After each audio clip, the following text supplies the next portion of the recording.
the years, I have been remarkably consistent in my opinion that my all-time favorite RPG is Baten Kaitos Origins. But in all the time I've been running my YouTube channel, all the times I've been talking about all these other games, all these other franchises, current events, console releases, controversies, you know, in all the years I've been running the channel, I have not actually had the chance to replay Baten Kaitos Origins. And the reason for that is because this game is rather long. It does take a lot of effort to get through. It's something that I had played a lot of just before I started, running the channel and playing more games. And, with everything that's been going on, I just have never had the opportunity to revisit it. Yeah, when it was re-released on Nintendo Switch, I actually didn't buy it right away because I was disappointed with a lot of aspects about it, specifically the lack of English dub and just the overall, just some of the changes they made to the localization. It was, I still believe the GameCube version is the definitive version of the game. But, now that I have played the Switch version, now that I have gone through it again, I can safely say that not only does the game hold up, it's not only my all-time favorite RPG, it's probably now one of my favorite games of all time. And that is very interesting because when I first played this, I didn't have a ton of experience with RPGs. I was sure that this was kind of like a by the numbers, kind of basic Japanese role-playing experience that eventually I would get to discover and play a lot of like games that were of similar quality. And to a certain degree, that was true. I think it is like pretty fair to say that, Pokemon is objectively better than this. Dragon Quest has had a long history, Final Fantasy. Baten Kaitos is really interesting because we only ever got two games, and the only one I'm particularly attached to is the second, Baten Kaitos Origins. So, unlike most other JRPG franchises, which feel like they go on indefinitely, the creators behind this went on to Xenoblade and other projects. And now that I've been spending so much time playing other JRPGs, games like Final Fantasy Tactics, Final Fantasy IX, Dragon Quest 3 I beat for the first time. I feel like I have enough experience and, my own personal opinion has been established well enough to kind of redefine how I feel about this product. This is the best RPG ever made, full stop. You can't really, it is like the ideal game for me. Like I feel as if there are things you can say about this game that are kind of iffy. Like there is that weird end game, like kind of like a filler JRPG thing, which honestly isn't all that long. I got through it in like less than 5 hours. You do have like some weird like pacing moments, after you start like exploring other continents. There are moments that like, where it feels like they could have done something a little bit more, like maybe the story was rushed a little bit, but by and large, playing through this again, it really does feel like a masterfully constructed RPG with memorable characters, with an amazing setup, with great themes, and just a phenomenal gameplay system. I have played through this game, I believe, like several times. I've only beaten it once, but I've gotten like halfway through it several times. And as I said, the halfway point, it does get kind of fillerishy. So like I've never got tired of the combat system. It's one of the greatest combat systems ever devised, and I just always have a great time messing around with it and learning more about it, learning more about the setting, which is masterfully well designed and does the incredible thing of having all this great world building that isn't really in focus in the story. So even with all the things that are going on in the plot, with the characters, with like the overall story arc, like there is this like feeling that there are things happening with characters and like lore that has still been left unexplored. Like it is a masterfully well-made RPG, and it's always been a bit disappointing to me to see just how this series hasn't really taken off like a lot of other Nintendo RPG franchises, and it's something that I fear that we're never going to get a sequel to. But as it stands, this is still my all-time favorite. This is something that I look back on very fondly, and today I would like to show you why.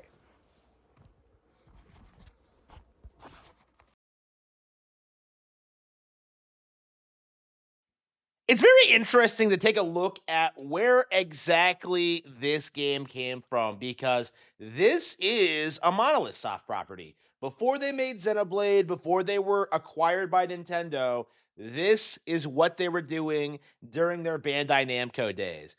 Producing this project with Nintendo, Tricrescendo, and Bandai Namco. And it's very interesting to kind of to think about this because this is the last RPG they produced before Xenoblade Chronicles. This is the last RPG they produced before being acquired fully by Nintendo. This was, in essence, the project that probably cemented the Nintendo acquisition, which is very, very interesting because Nintendo seems to have seen something in this project that no one else has. And although they never did produce a direct sequel to Baten Kaitos Origins. They went on to produce the Xenoblade games and eventually would work on The Legend of Zelda. So, in a lot of ways, this game feels like a huge influence on modern Zelda. It's very remarkable looking at the ending in particular and seeing just how many parallels there are to the ending of Tears. Looking at this game in hindsight is very, very interesting because you see a lot of names and plot elements kind of reused and refined in Xenoblade Chronicles and Zelda. There's a continent called Mira in this, just like the planet in Xenoblade Chronicles X. It's very interesting to think that this is where Monolith Soft finally found their footing because up to this point, games like Xenogears, Xenosaga, the original Baten Kaitos, a lot of them very much struggled to find their footing. They had all these weird issues. They weren't getting the budget they needed. They weren't getting the resources and time. And to a certain extent, that's true for Baten Kaitos Origins as well, because this game reuses a shocking amount of locations and assets from the original game. But the way they utilize them is so radically different from the original that it feels very fresh and exciting to the point where even though this is my all-time favorite game, I've never really had a desire to go back and experience the original. The games are so radically different from each other that they are very much self-contained. So it's very easy to play one and kind of ignore the other. If you do play both though, what you end up getting is this very well constructed narrative that really gives a lot of depth and history to the world and characters. In Baten Kaido's Origins, you end up seeing a lot of younger versions of established characters from the first game. You get a lot more context as to the political situation and how the primary antagonist of the original Baten Kaidos came to power. You return to a lot of locations that are familiar, but at the same time, the plot is different, the themes are different, the characters are radically different, and this kind of storytelling is very, very unlike any other RPGs because none of the protagonists in Eternal Wings carry over into Baten Kaido's Origins. Like all of the characters in Origins are completely original. Now they tie into the original game in a very, very unique way, but none of these characters are brought up or mentioned at all in Eternal Wings, and it ends up giving it this very unique, distinct feel where it's the same setting and the same world, but it's going for a radically different style and tone. Now, I don't care for the original game or what it did. I find it to be a very generic RPG, but because it established the setting, because it established the locations, because it established like the concept, Batenkaido's Origins was able to build off of that and do something very, very different in that sense. Um, in the original Batenkaidos, you do the stereotypical JRPG thing where you wake up um, in a location you've never seen before and then start exploring. In Origins, it does a way better job kind of introducing to the world, the setting, the characters, setting things up. And within half an hour, you have been hit with a number of like very incredible plot revelations and setup revolving around the protagonist, his sidekick Gilo, his role in the story, his goals, and the fallout from attempting to achieve those goals. What you end up seeing is just this very unique take on the JRPG formula where Sagi is fundamentally a good person, um, but he has decided to work for the evil empire to help with his mother's orphanage. And that's the really interesting thing about Sagi is that it would be very easy to write him off as a generic basic bitch JRPG protagonist. And honestly, playing this again, it's kind of shocking how much he falls into these kind of stock cliches of being this like wholesome, like kind person who wants what's best for the world and cares about the people around him and stuff like that.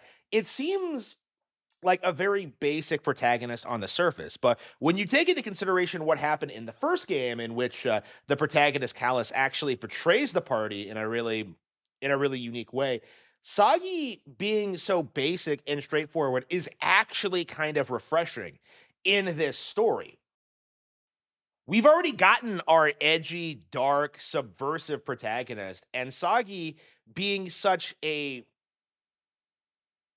basic JRPG protagonist is actually a subversion of that. So in a way, Sagi being so morally righteous and being such a good person and like being like, kind of this pure white hero, it really contrasts very strongly with the rest of the setting and the world in which it's very politically driven. It's very morally gray. There's a lot of things going on, a lot of different factions, a lot of different like conflicts, a lot of really interesting themes and ideas. And Sagi is absolutely at the center of it all. Like he is a very well constructed protagonist in the sense where his worldview, his character, his experiences all tie together to create this riveting JRPG story. In a lot of ways, I would honestly argue that Sagi is one of the all time great JRPG protagonists because this character exemplifies all the traits that make the genre work. He is the very refinement of these kind of stereotypes. On the surface, you would say Sagi is kind of basic and kind of uninspired and kind of a boring character. But when you experience the actual execution of the plot, when you see him interact with other characters, when you see how he goes about things and how he goes on his adventures, you can't but help but like really feel as if he is the epitome of this character archetype.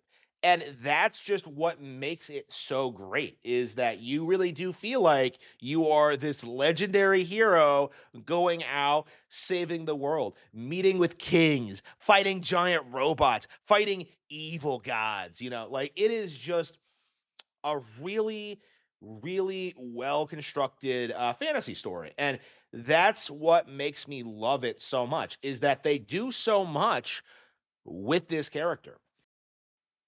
And I do think that's something you have to talk a lot about when it comes to Baten Kaitos is just how much this game is obviously kind of low budget, obviously doesn't have a lot to work with, and yet is able to do so much with so little. You look at this game and it looks like this very odd kind of isometric RPG. You have this like quasi overhead view. You have these like, you see the models at a distance, so you don't really see how undetailed they are.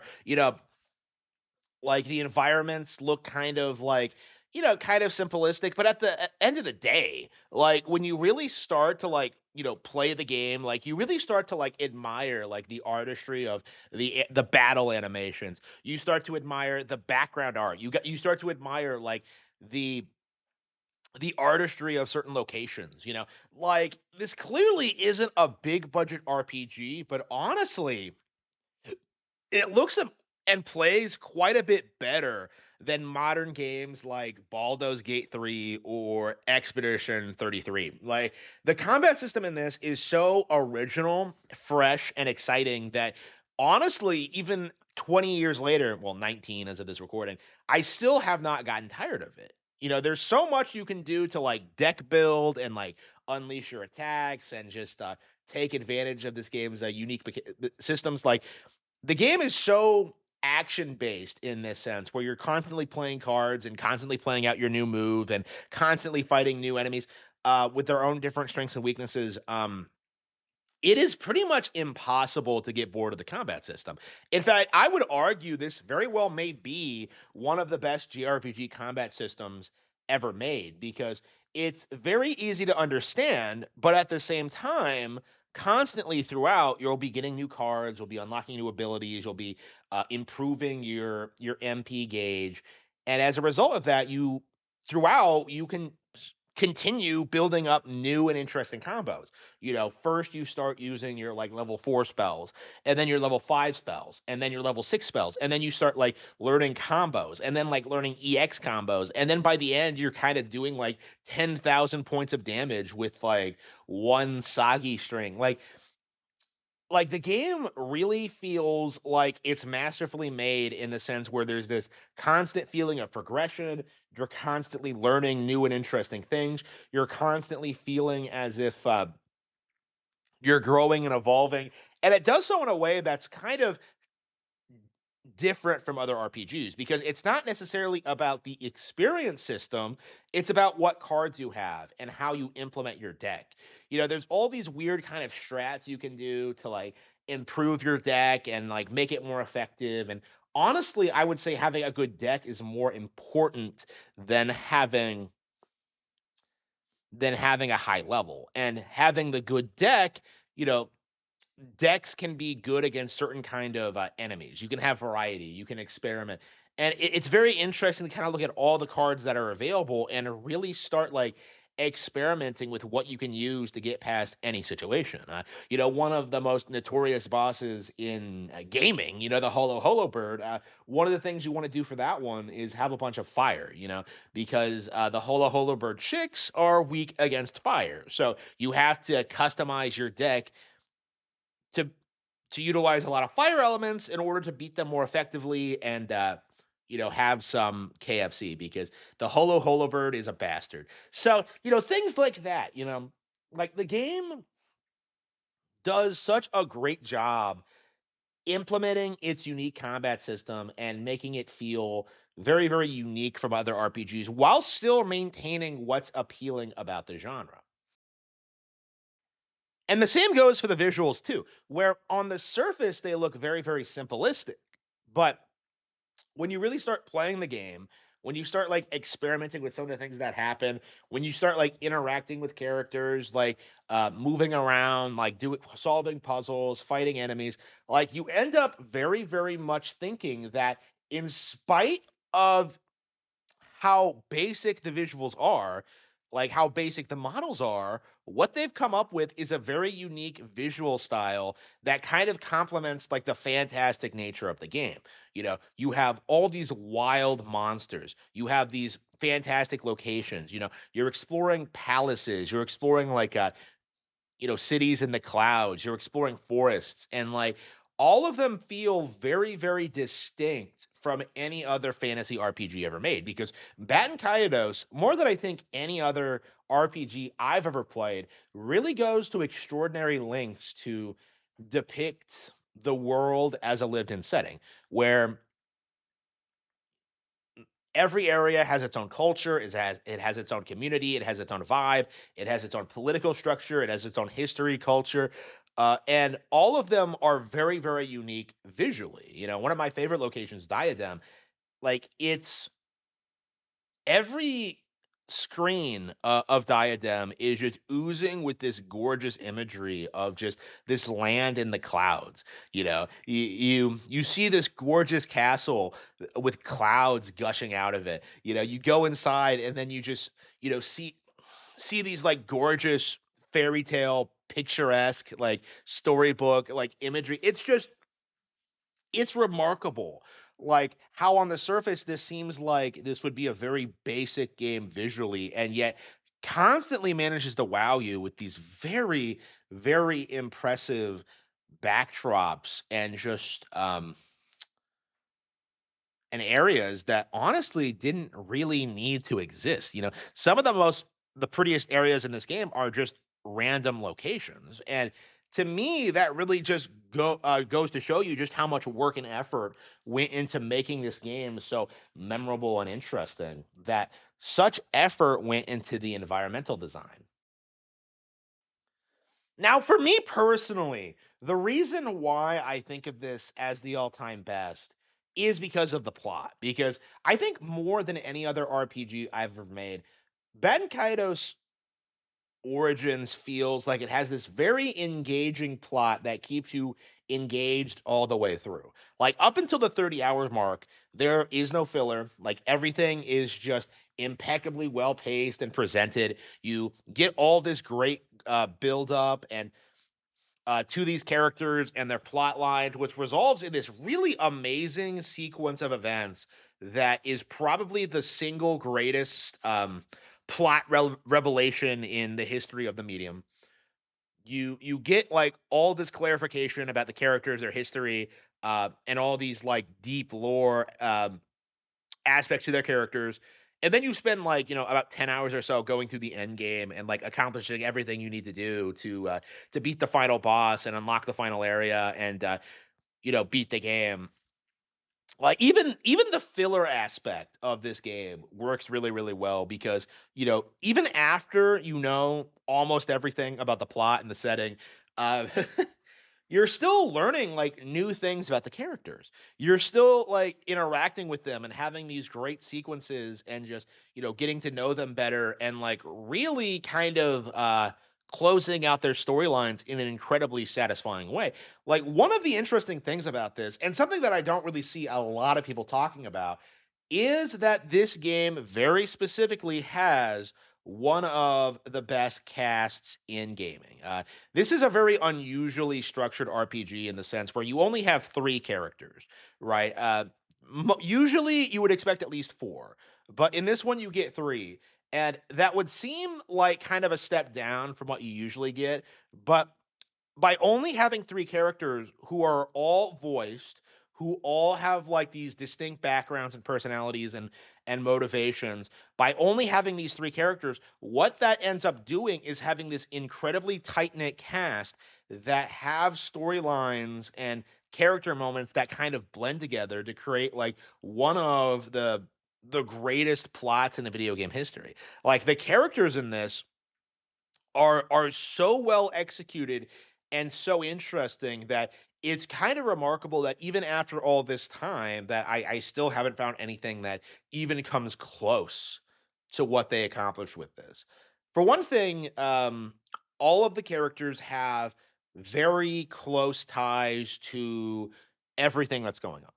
Like there's no like, joke character, there's no character that doesn't belong, like nobody's out of place. Like everybody has a serious role to play in the plot.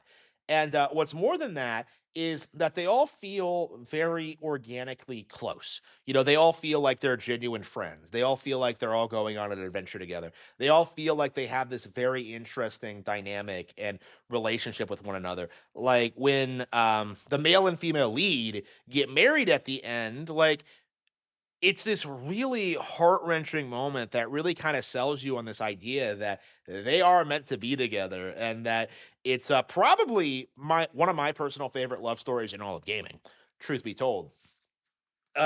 When you look at things like that, when you look at just how characters like deal with unexpected, say, plot revelations, like say the identity of Milliard's father, right? When you see like how jealous Millie is of like Lolo or whatever, whenever you see like Gilo start spurging out about wanting to eat people, like what you get is this game with all these fun little quirks that just really make you love everyone in the cast.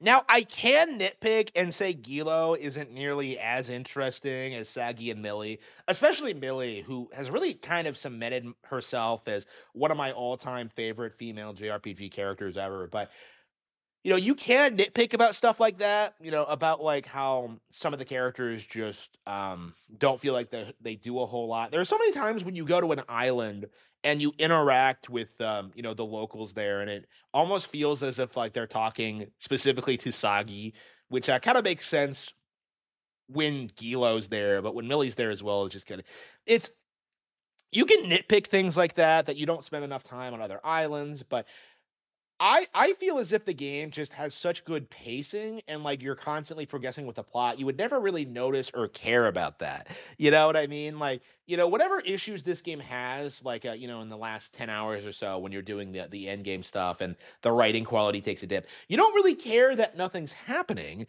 because you're so invested in the plot and the characters at that point that you really appreciate that they take the time to do like weird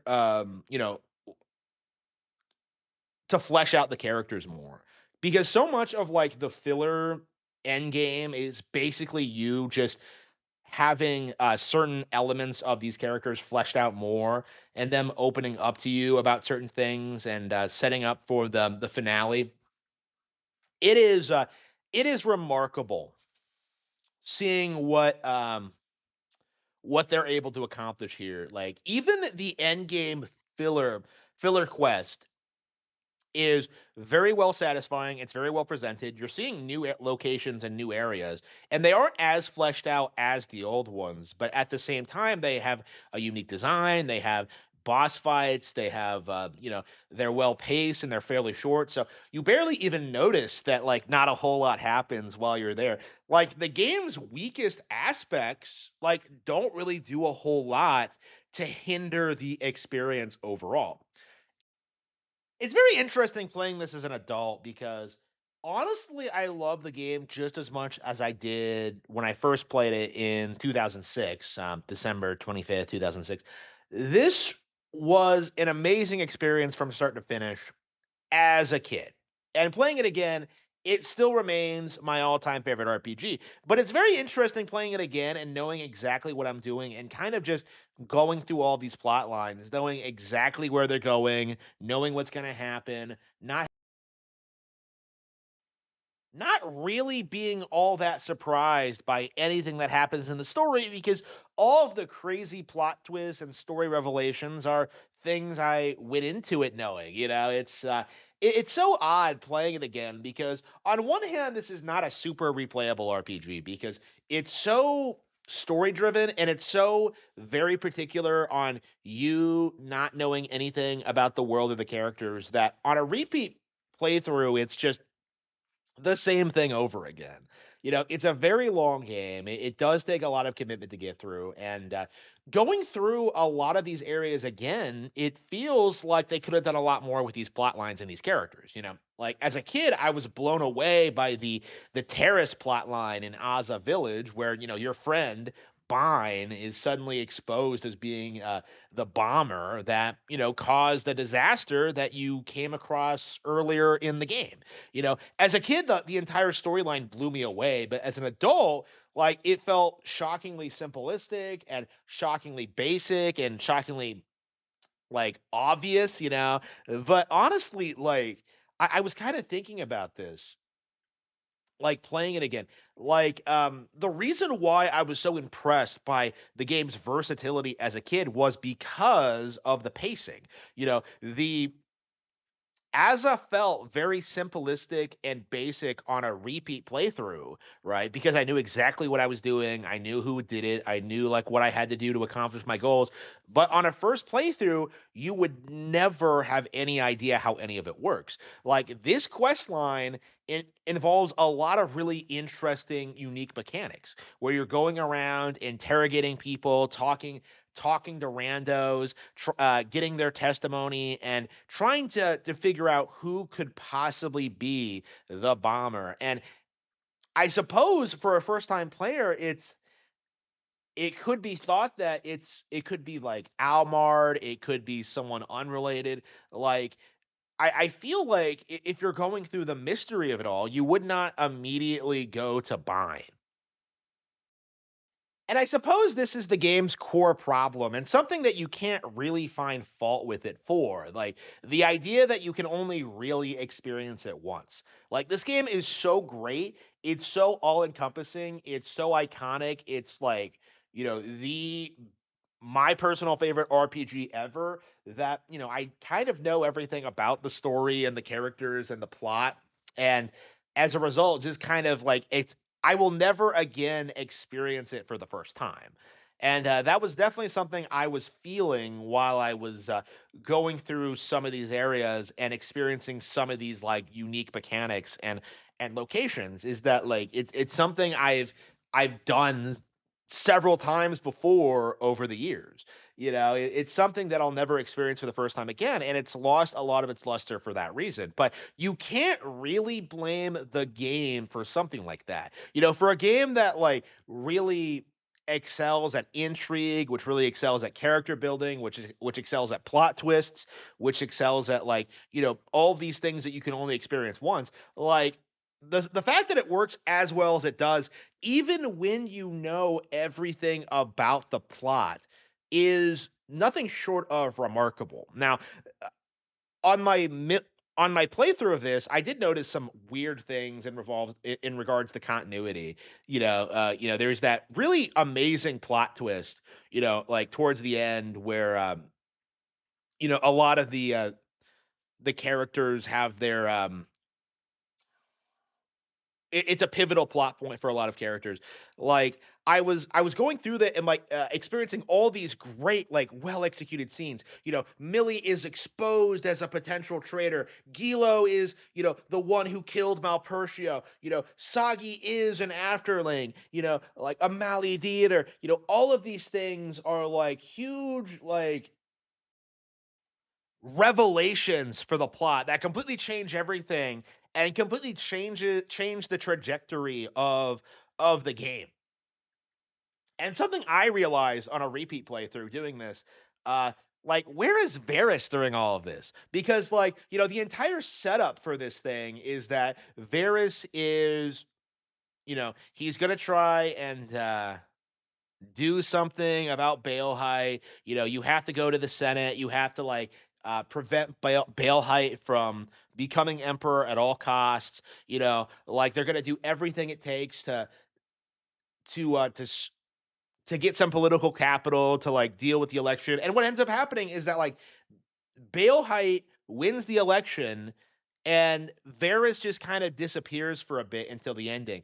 Like you can still see him in his house, like he's still like doing things and like he's the one who kind of tells you about Terrazed and what Baelheit is doing, but like honestly, on a repeat playthrough, like it would make more sense if you thought Varys was dead at this point. Because like it really feels like in the filler part of the game, you're kind of taking your own initiative, going around doing the things that you want to do to kind of like beat Baelheit. Like Varys just the way he's utilized towards the end, um, it's very very odd, and there's a reason for that considering some of the plot revelations that come at the very very very end. But like when it comes to Varys, it's like, well, why doesn't he have anything to say about like Sagi being a Maledictor, or about like Millie being Baelheight's daughter, or about like Gilo being like a godcraft? Like like you don't even really tell him about the other world, and it's like it's such a weird like thing, a plot decision, and they don't really talk about it at all. Like it just never comes up, and like it ends up feeling like a really weird thing because Varys knows more about the plot than anyone else, and like you just don't talk about like these critical aspects that like really realistically would be like the most important thing, you know, like, oh man, why am I passing out whenever I kill one of these things? Again, again, like it's so the story is so well told, you would never notice this on a first playthrough, but it does feel as if that they really needed to do a better job with the character and kind of justify why like Sagi isn't told certain things about the plot. Like they kind of hand wave it where Varys does this thing where like, oh, I just don't know it all. Like, bro, like, and I suppose that's the implication that like he wouldn't know about like the other world, and that's why Sagi doesn't bother to ask. But yeah, you would think he would at least bring it up or whatever. Like again, it's just like it's just something I've noticed. But the simple fact of the matter is like when the worst thing you can say about the plot is that like some character doesn't do like something to keep up the illusion that he's something he's not. It's like, like it really just goes to show you just how engaging the game actually is because the way it's presented in the game makes perfect sense where the plot twist happens and you're going around wrapping up loose ends before you deal with Bale height once and for all. It is remarkable seeing what this game is able to accomplish with its storytelling. With all that being said, it's interesting that I consider this my all-time favorite RPG because I feel like a lot of people wouldn't nearly get the same amount of mileage out of this that I have over the years because I do think this is one of those games that just feels like it's tailor-made for me personally. Like it does feel hyper specific. It does feel like it all of its limitations work to its benefit. I do feel as if casual players would never really give this a second look, which I suppose is why this game has now flopped twice. This was never a big success on GameCube, and it was the re-release that came out a couple of years back also did not do too well.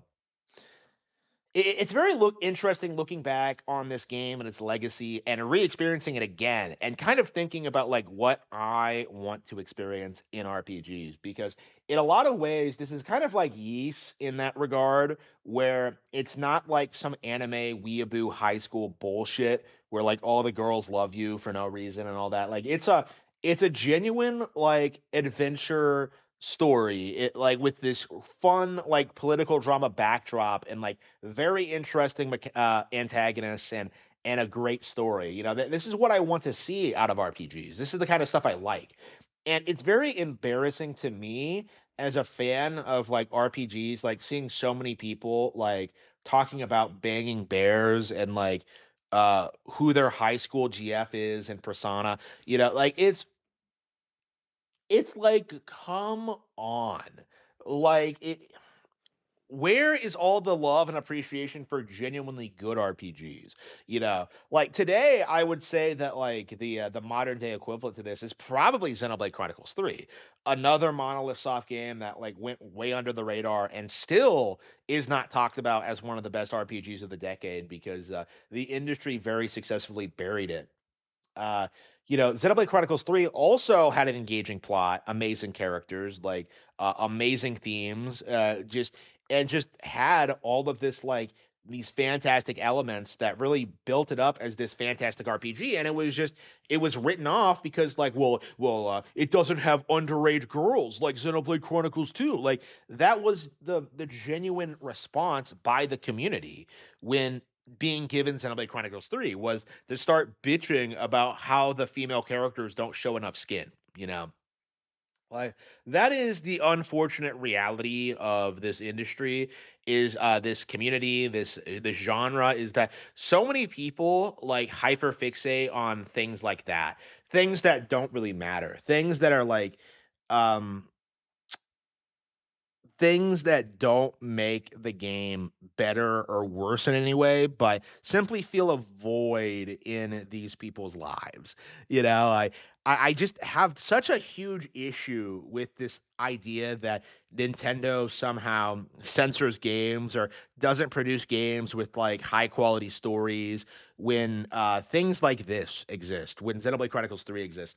Like the sheer amount of games like this that come out and get downright ignored for very petty, inconsequential reasons, it's embarrassing. It really truly is. Like this is probably the best RPG on GameCube.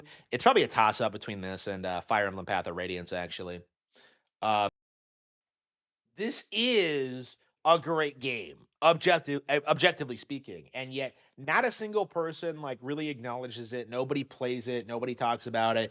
It's just something that's been downplayed and ignored for decades, while the rest of the industry soy jacks over Baldur's Gate and Expedition 33. It is disgusting, and it is high time that we as Nintendo fans really start speaking out against about games like this. About how these games do have value, how they're better than what people are playing on Xbox, PlayStation, and PC. How this kind of established Monolith Soft as a major Nintendo powerhouse. Even today, I think Monolith Soft isn't really a hardcore name. Even today, when you say Monolith, like dipshits assume you mean that stupid Lord of the Rings developer that went out of business. It's so weird that like such a powerhouse in-house Nintendo studio has been like so successfully downplayed and ignored, and this release kind of demonstrates just how long that has been going on. Like the simple fact of the matter is like Monolith Soft has had this insanely consistent track record for 20 years of putting out these amazing, innovative RPGs, and yet the rest of the industry just turns their nose up at it. Like we see this all the time, and it is high time that we acknowledge that these guys are well on their way to surpassing studios like Bethesda, like FromSlop, and like Larian. There is no denying it that Monolith Soft is producing absolute bangers exclusively on Nintendo consoles.